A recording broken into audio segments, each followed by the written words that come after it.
you make it out of just flour and water in a big bowl, in a big mixing bowl. You let it sit for a couple of weeks. Then you scoop out half of it and replace it with the same amount of flour and water. Let that sit for a week. Then you scoop out half, and then you replace it with a little bit less. You're going to reduce it each time over several days, and until you do get a ferment. It's like a bacteria. It infects itself, and after 3 or 4 weeks, it won't look frothy. It won't look bubbly at this stage, but it will be active, and you can make bread with it. And it really took probably 2 or 3 years to get my style to this really frothy stage that it is now. Do you sort of have a relationship with it? Definitely, it's your child. If I go away, I've got lots of stories. I don't bore you with too many sort of travel stories, but if I do go away for more than a few days, I do take it with me.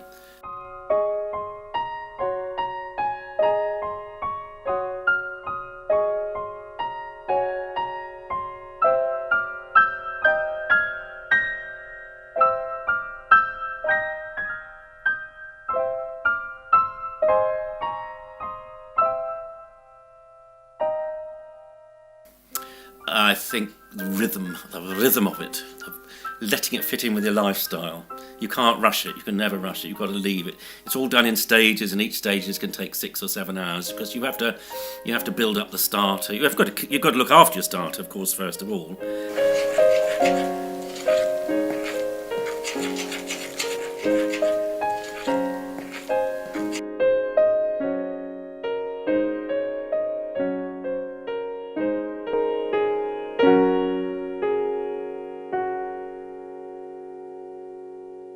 I'm conscious of it all the time.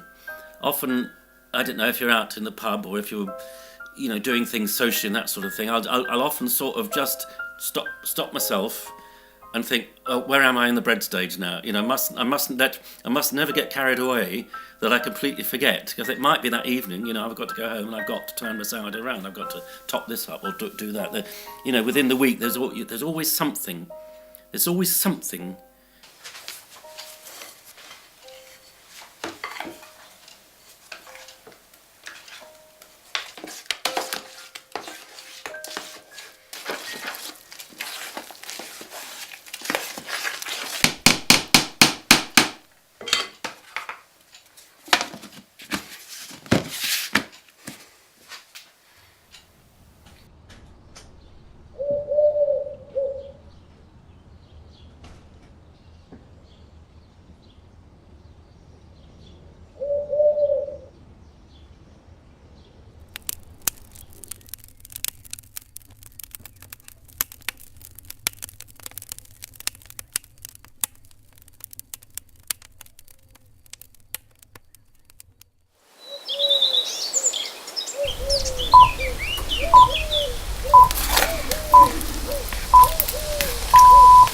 The headlines this morning: Spain has made a new threat to veto the final Brexit deal, which is due to be signed off by the EU.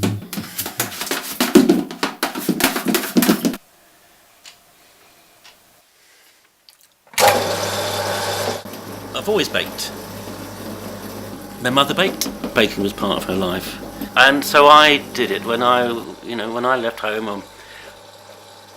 I'm not really much one for additives. Not much one for date and walnut. Your bread should be simple and plain to accompany what you're having with it, your sandwich or your toast or whatever like that.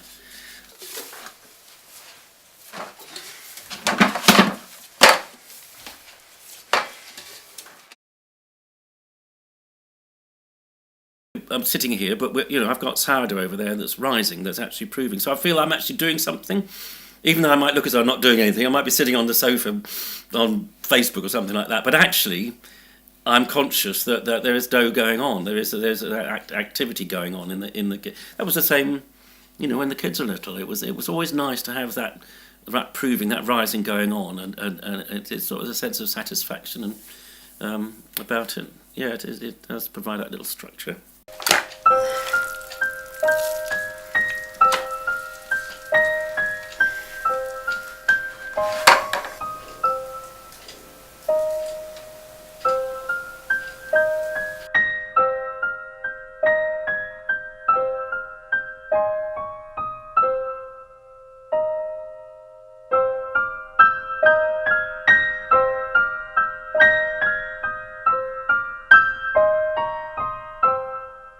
I give it a couple of slaps because that just smooths the surface of it, and then you rolling it tightly into itself, tightly as you can, and then seal it all up. I don't actually like to get involved in any other type of project while that's happening because it's very easy to lose your concentration. So it's not a good idea to start I don't know, just mowing the lawn or building a shed or repairing the car or whatever. You don't want to get involved in anything like that because it's very easy for time to run away with you, and you just, oops, I've forgotten to turn the start around or something like that.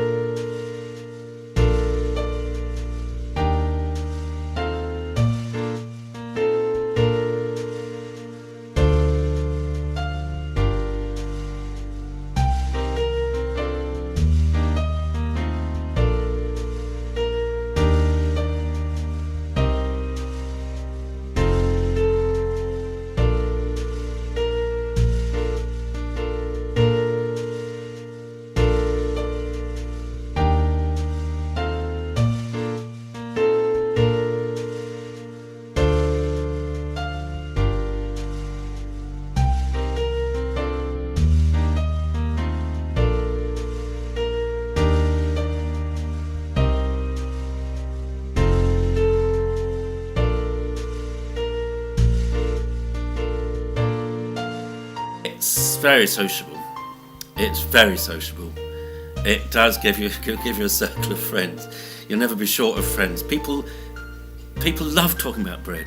I do festivals, but not as a commercial thing. I'll just set up a bakery stall. I'll take one of my ovens down, and I'll just bake sort of baguettes, and people come along and eat them fresh out the oven, straight out of the oven. Which actually is quite unique. Not many people, you forget this, but a lot of people haven't had the experience of eating bread that's actually hot and crusty straight out of the oven. And I just give them a sample of that, and they just go into raptures about it. And they'll talk. I did Folk East Festival this year. I was there for 3 days, and I don't suppose there wasn't a moment when there wasn't people there talking about bread.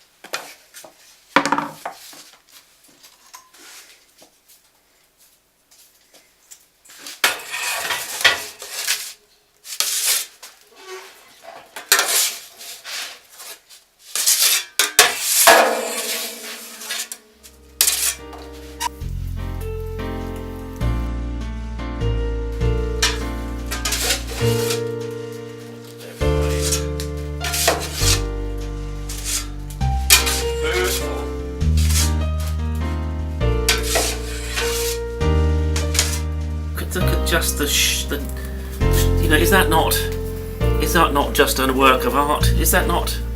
This is art. This is not a craft. This is an art. If I could stick that on, frame it, and stick it on the wall and exhibit it, I would. There's nothing more satisfying than seeing a loaf bloom up in the oven. It's just fantastic. It's magic. All it is flour and water. It's two of the simplest ingredients possible.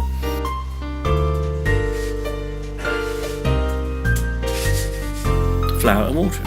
That's all it is, and yet you produce this fabulous loaves like that. It's a wonderful thing, and I never tire of that.